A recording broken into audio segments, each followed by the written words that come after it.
Hello জান, কি করো? খাওয়া দাওয়া করছো? চলে হ্যালো।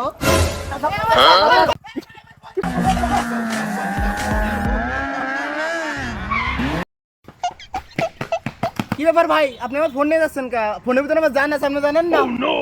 আপনি আমার জানে চুরি করে নিয়ে যাচ্ছেন। ভাই আসলে আপনার একটু সাবধান করতেছিলাম, আসলে যেভাবে আপনি কথা বলছেন এভাবে রাস্তাঘাটে চলাফিরে করেন না, ফোন তো নাড়া যাবেন, কিন্তু আমরা ভালো লোক বলে আপনার দিয়ে দিলাম, অন্য কেউ বলে দিত না, দেন না দাঁড়া পড়লাম, এই নেন।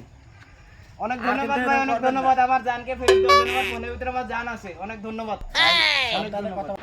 তুই চুরি করবার আছিস, গাড়িতে তেল মেল সব দেখে শুনে ঠিকঠাক করে নিয়ে আসবি নি, তেল পুরো বন্ধ হয়ে গেল, এখনই মার খাই ডুলি যেতাম এবারে, তোর জন্য খালি তোর জন্য। টাকা তেল কেনার টাকা নাই বলে তো চুরি করতে আইছি। আমি পারি না আর পারি না, আমি কেন মরি না।